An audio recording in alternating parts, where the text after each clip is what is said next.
Well, somehow the 4080 12GB returned.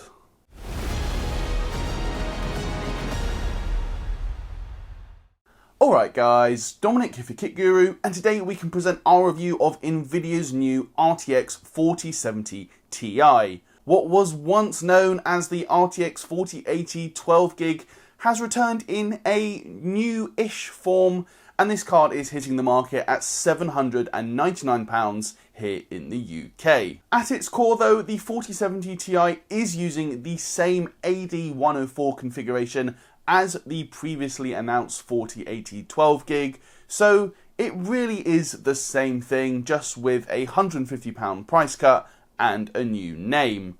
Today then, we're going to find out exactly how good this card really is and whether or not it's worth buying at its new lower price point. As for the specs then, as far as I can tell, everything is identical to what was previously announced for the RTX 4080 12GB. That means we get our first look at the brand new AD104 GPU, packing in 60 streaming multiprocessors for a total of 7,680 CUDA cores, so that's about 21% fewer cores than the RTX 4080. It's also got 60 RT cores alongside 80 ROPs, while boost clock is also a bit higher than the 4080, hitting 2,610 MHz boost. The standout part to me though is undoubtedly the memory subsystem, which has been cut back significantly, as we find just a 192-bit memory interface. To put that into perspective, it wasn't until we got to the £300 RTX 3060 that Nvidia first lowered the memory interface to 192-bit for the RTX 30 series, so they are definitely narrowing things very quickly with the 40 series cards. Even with 12GB of GDDR6X memory clocked at 21 gigabits per second, total memory bandwidth only comes in at 504 gigabytes a second, and that's lower than even the RTX 3070 Ti, despite the 4070 Ti launching at a much higher price. Lastly, we can also see that the 4070 Ti comes with a 285 watt TGP, though stay tuned as later in this video we will be taking a very close look at how much power this card actually draws while gaming. It's also worth making clear that there's no Founders Edition for the 4070 Ti, and we were instead sent the Gigabyte Gaming OC model. While this does keep the same 285 watt TGP power limit as per the reference spec, it does actually ship with a 30 MHz factory overclock for a boost clock of 2,640 MHz. However, considering that all the cards I tested for comparison as part of this review have been benchmarked at reference clocks, I did use MSI Afterburner to minus 30 MHz from the core clock, essentially running it at reference speeds, so we have as much of an apples to apples comparison as possible. For all of our testing today then, we of course use our regular GPU test system, which is powered by MSI. This is built around Intel's i9-12900K CPU, paired with the MSI Meg Z690 Unify motherboard, and we've also got 32GB of ADATA XPG Lancer DDR5 memory. All testing was also done using the MSI MPG321URQD 4K monitor. The final thing I want to point out then is, in this video we are focusing on the 1440p and the 4K performance data.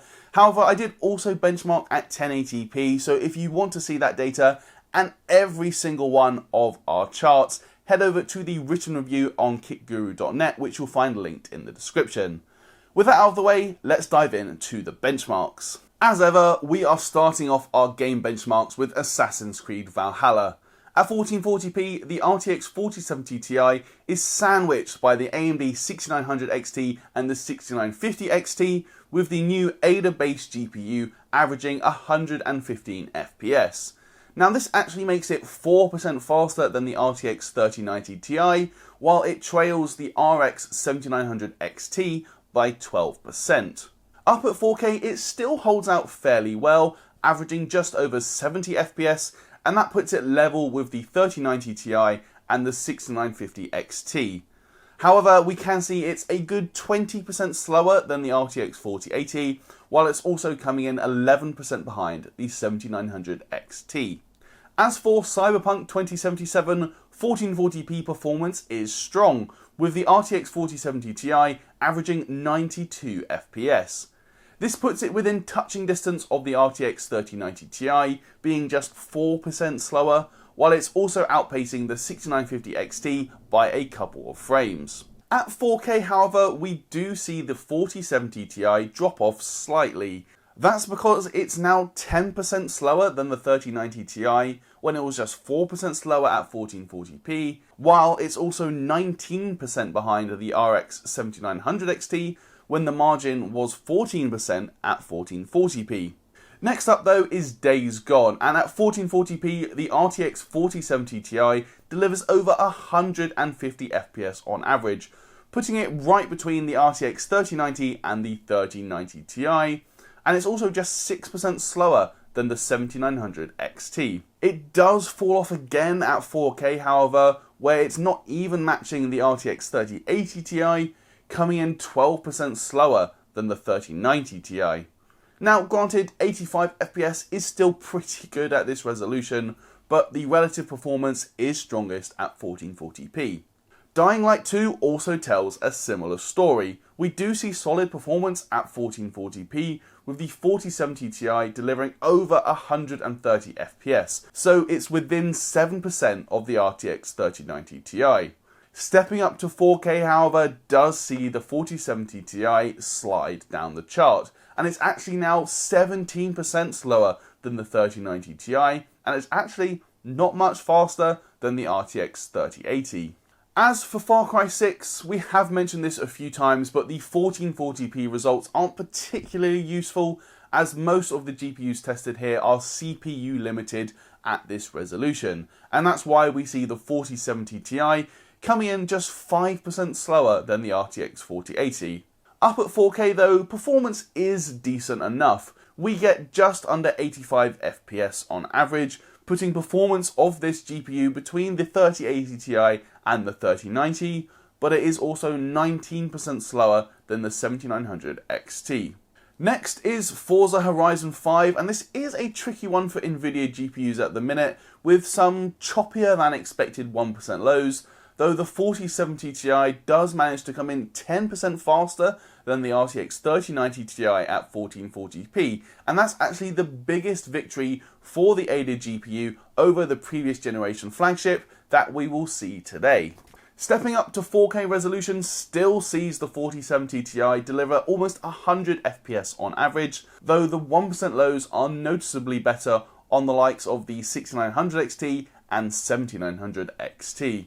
God of War is another one with odd 1% low performance at 1440p, which I suspect is actually due to the Windows 22H2 update, as I didn't see this using the 22H1 version.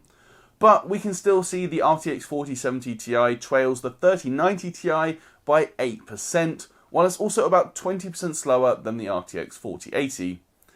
At 4K though, things do even out slightly, with the 4070 Ti now 10% slower than Nvidia's last generation flagship, and it's also not miles behind the 7900 XT, with just a 13% deficit. As for Horizon Zero Dawn, this game is actually pretty typical of overall performance at 1440p, as the 4070 Ti is hovering right around the same level of performance as the RX 6950 XT and the RTX 3090 Ti. It does again drop off slightly at 4K though, where it's now just 7% faster than the RTX 3080 10GB, and it's 13% slower than the RTX 3090 Ti. Marvel's Spider-Man Remastered is more positive for the 4070 Ti, however. At 1440p it delivers about 150 FPS on average, and that makes it just 6% slower than the 3090 Ti, while it's also within a 10% margin of AMD's 7900 XT. It also doesn't fall off as much at 4K in this game, and in fact it closes the gap on the 7900 XT to just 8%.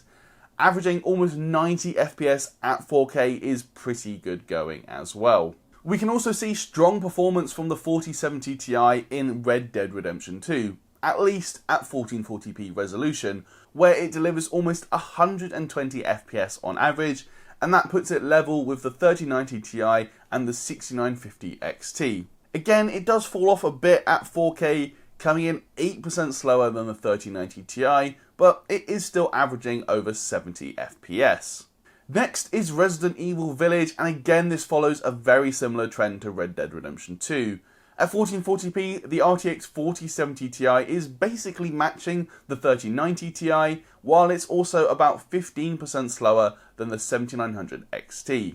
At 4K, as we've now come to expect, the 4070 Ti does drop back a touch, where it's now 9% slower than the 3090 Ti, and it's also 19% behind the RX 7900 XT, though, to be clear, it is still averaging 120 FPS.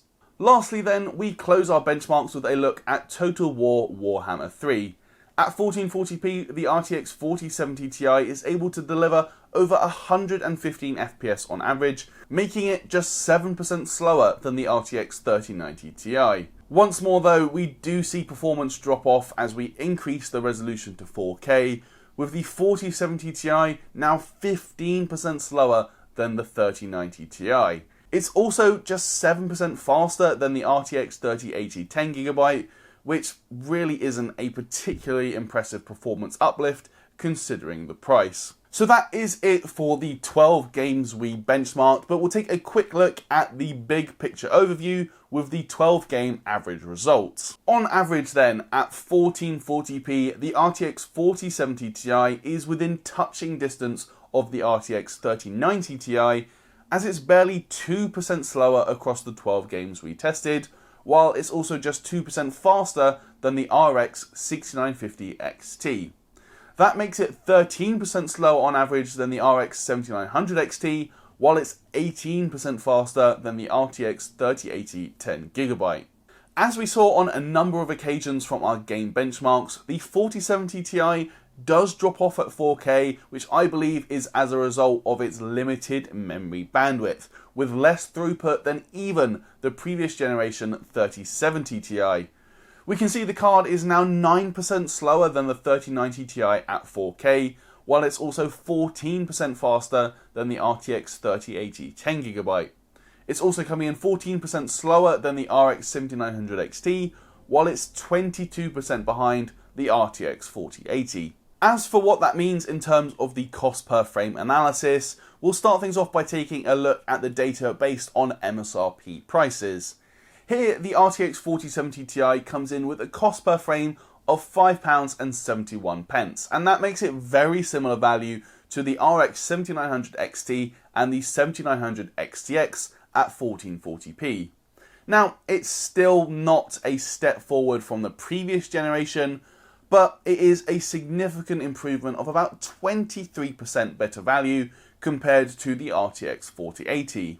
Up at 4K, we do see a similar story, though due to the 4070 Ti's weaker performance at this resolution while gaming, it's now a 19% improvement in cost per frame compared to the RTX 4080, while it does actually come in slightly more expensive per frame than the likes of the RTX 3080 10GB. Current retail pricing, however, does tell a different story, and there's actually not much difference between the RTX 4070 Ti and the RX 6800, which sits at the top of the chart. The value proposition is basically the same as the RTX 3080 10GB, but an 18% improvement over the RTX 4080. Likewise, at 4K, cost per frame exactly matches the RTX 3080. After all, the 4070 Ti is 14% faster, but also 14% more expensive based on current pricing, so there's no real progression there in terms of value for money. It is at least better than any other 40 series card so far, and it's within 4% of the RX 7900 XT.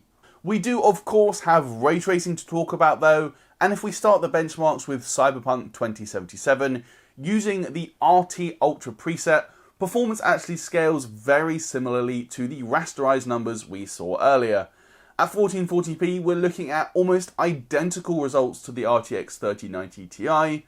You would want to enable DLSS for a smoother experience, but we can see the 4070 Ti is still 18% ahead of AMD's fastest GPU, the 7900 XTX. Up at 4K, you definitely won't get a playable experience using ultra settings in Cyberpunk, at least not without enabling some form of DLSS, so quickly moving on to Spider-Man Remastered. Here, the 4070 Ti can actually average 110 FPS with ray tracing enabled at 1440p, though it is also worth pointing out that this does introduce a fair amount of CPU bottlenecking for the higher end cards. Up at 4K though, the 4070 Ti does still average over 60 FPS, and it's basically dead even with the RX 7900 XT, despite being £100 cheaper.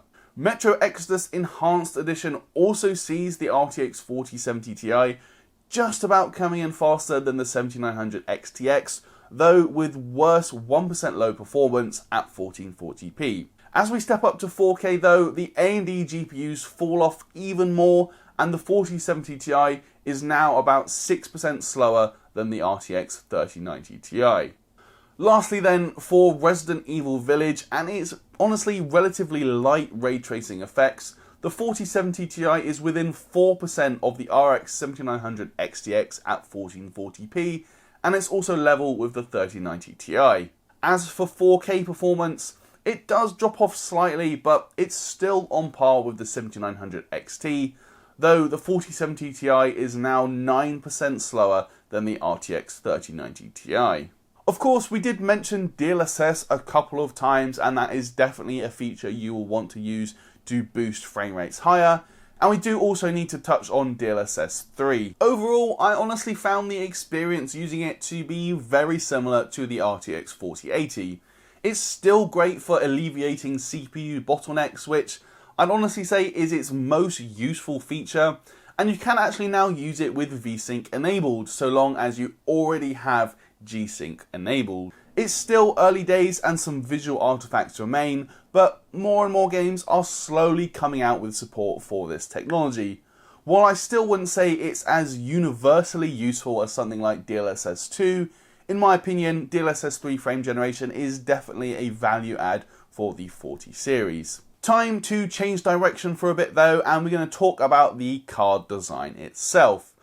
Just to confirm, there is no Founders Edition for the 4070 Ti. Instead, we were sent the Gigabyte Gaming OC. The overall design is honestly pretty similar to the 4080 and the 4090 versions of the Gaming OC that we've already reviewed on the channel.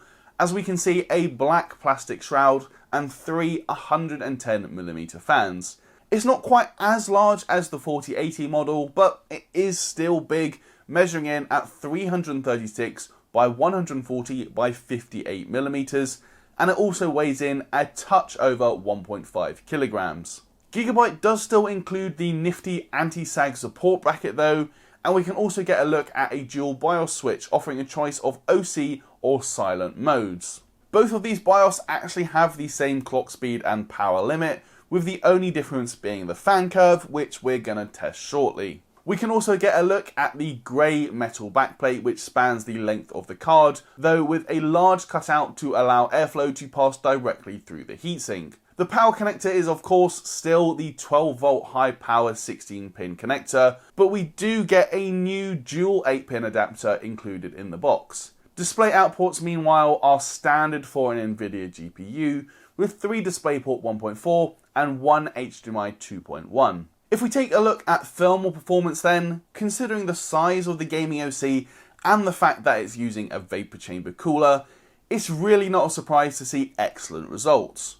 Now, we don't yet know how this is going to compare to other AIB models, but with the OC BIOS keeping GPU temperatures below 60 degrees, it's hard to imagine much of an improvement will be had.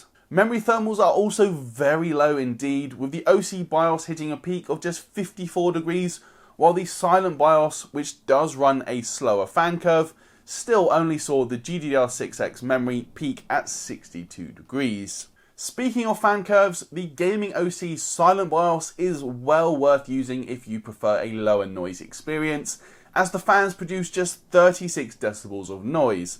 That's compared to 40 dBA using the OC BIOS, where the 3 fans spun up to around 1800 RPM. That still isn't awfully loud, but it's not super quiet either. It is a positive though that I didn't notice any audible coil whine during my testing. As for how the 4070 Ti's clock speed comes in under load, here we can see 3 data points shown on the chart. As mentioned earlier, we did downclock the gaming OC by 30 MHz so it would match the reference specifications, and there we saw the card boost to 2790 MHz. Using the default OC BIOS, however, with the 30 MHz factory overclock applied, that resulted in the card running exactly 30 MHz faster, averaging 2820 MHz over our 30-minute stress test. Interestingly though, the GPU clock speed proved to be absolutely locked in at 2820 MHz during our stress test.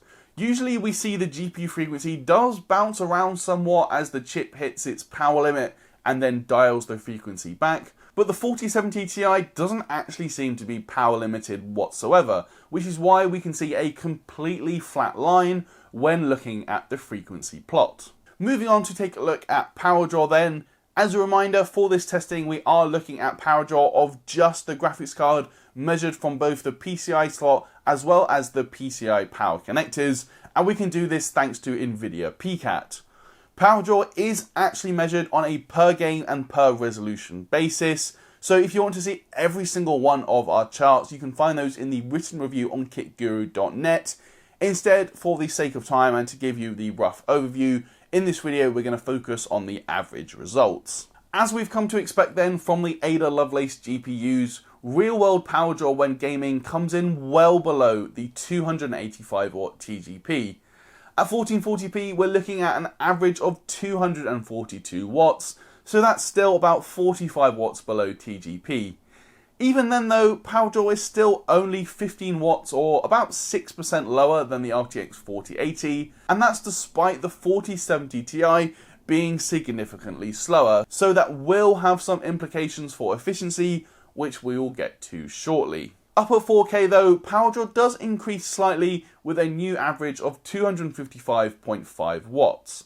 Certain games do push more than that, including Cyberpunk, Days Gone and Resident Evil Village, but on average, the 4070 Ti is drawing 25 watts less power than the RTX 4080, or just a 9% reduction. As for what that power and performance data means for efficiency then, at 1440p the 4070 Ti is actually slightly less efficient than even the RTX 4090, while it's offering 13% lower performance per watt than the RTX 4080. It is still 12% more efficient than the RX 7900 XT, but we'd usually expect the lower power GPUs to be more efficient than the higher power SKUs like the 4080 and 4090, but that isn't the case here. At 4K as well, overall efficiency of the RTX 4070 Ti is now a match for the RX 7900 XTX, with performance per watt coming in 12% lower than the RTX 4090 and 14% behind the RTX 4080. It's perhaps surprising, but this is actually the least efficient RTX 40 series GPU that's been released so far. Lastly, we're going to touch on my experience overclocking, and I have to say I actually had a lot more fun doing this than I thought I would, as I really got a lot more from this card than I was expecting. For starters, I maximised the power limit up to 119%, and I was able to successfully add 230 MHz to the GPU. Increasing the voltage slider also helped, with the real world clock speed increasing by about 45 MHz compared to the voltage slider left at default settings. Overclocking the memory, however, was absolutely nuts. In the end, I was able to add 2000 MHz to the memory. I just kept pushing it in 200 MHz increments, and I got all the way to the end of the slider in MSI Afterburner. At this point in time, I honestly have no idea if I just hit the absolute silicon lottery or other 4070 Ti's will be able to do the same sort of thing, but all I can say is it was honestly really fun just to keep pushing it until I could go no further. As a result of the extra GPU frequency then, the 4070 Ti was able to complete a 30-minute stress test where it averaged 3090 MHz, which is a pretty sizable increase over stock clocks. We also saw pretty decent gains from this overclock as well, with a 10% boost to frame rates in Cyberpunk 2077, 13% boost in Horizon Zero Dawn, and then a 12% increase in Resident Evil Village. This is actually the most success I've had overclocking any Ada Lovelace GPU, so I'd say it's definitely worth doing if your sample is as capable as mine. Of course, power draw did increase a touch by 13%, up to 272.8 watts. This does scale pretty closely with the overall increase in performance, so it's not like the overclock has improved efficiency, but I'd still say the performance gain is worth it. So that is really it for our look at the RTX 4070 Ti, and as ever, there are plenty of talking points. The first thing I'd say is, thank goodness Nvidia did not release this as the RTX 4080 12GB at the originally announced £949 MSRP. This honestly would have been a pretty bad joke. Granted, at £799, it's still not going to blow your socks off, but I do actually think Nvidia is slowly starting to get the message that, unlike the previous couple of years, they can no longer release a new product and simply charge whatever they want. In terms of overall performance then, this is definitely a capable GPU. I'd say this is best suited to high refresh rate 1440p gaming, where it basically matches the RTX 3090 Ti, and it's about 13% slower than the 7900 XT. It could also be a solid entry-level 4K card, though its relative performance is not actually as strong at that resolution due to its pretty narrow memory interface. While it roughly matches the 3090 Ti at 1440p, it's actually 9% slower at 4K. It can still do a job and will give you 60 FPS in most games, but if you want to avoid the memory bandwidth limitations, 1440p is the place to be. The fact that the 4070 Ti also comes in about 20% slower than the RTX 4080, but being 33% cheaper, does mean it's a better value card than the 4080, so thank goodness for that. It's actually about a 23% reduction in cost per frame at 1440p and a 19% reduction in cost per frame at 4K. While that is definitely a positive and it's a good thing Nvidia is slowly getting the message, still, compared to the RTX 30 series, we're not seeing an improvement in cost per frame gen on gen. Up against the RTX 3080 10GB for instance, the 4070 Ti is 14% faster at 4K, but also 14% more expensive based on current retail prices. While compared to the RTX 3070 Ti's MSRP, the 4070 Ti is 46% more expensive, but 43% faster at 1440p. In other words, it was always going to be easy for the 4070 Ti to look good against the RTX 4080 and something like the RX 7900 XT, as neither of those GPUs were good value to begin with, but like I said, we're still not getting a generational improvement in terms of cost per frame. Of course, there are other features you need to consider, including DLSS 3 frame generation, which in my opinion is definitely a value add for the 40 series, while ray tracing at 1440p is also much more viable with the 4070 Ti than most of the 30 series cards. However, I have to admit I was pretty disappointed with the overall levels of efficiency from the 4070 Ti, as it's actually the least efficient 40 series card yet, and usually we expect the lower power SKUs to be the most efficient, but that is not the case with the 4070 Ti. To be clear, the overall efficiency isn't bad by any means, and it's still a good chunk better than the 30 series. I just am slightly worried that we're not trending in the right direction as we head down the stack. At the end of the day, the RTX 4070 Ti is not a bad product. I don't think it's particularly amazing though, and you're not going to get overly excited about it, but if you were already going to spend £700 on a new RTX 3080 10GB, I do think it makes sense to step up to the 4070 Ti, considering the DLSS 3 advantage, as well as overall improvements to ray tracing and efficiency. My final point to mention though is I do worry that Nvidia is cutting too much too quickly, particularly when looking at the 192-bit memory interface. After all, if this is what we're getting at the £799 price point, who knows what we're going to get when the 4060 and even the 4050 eventually arrive. But I suppose we can worry about that another day. That is going to do it for this review though, guys. So as always, I want to hear from you down in the comments below. Let me know your thoughts on the new RTX 4070 Ti and any areas you would like to see improvement on when the 4070 eventually comes out. If you haven't already, please do like this video and hit that subscribe button. You can also ring that notification bell so you won't miss out when we upload a new video. I'd also love for you to come over to our Discord server and carry on the conversation, so that is linked in the description. And while there, you can also find a link to our brand new merch store where you can see a couple cool designs. Lastly, if you are feeling particularly generous, it'd be fantastic if you consider backing us on Patreon. But that is it for me, guys. I'm Dominic for Kit Guru, and I'll see you in the next video.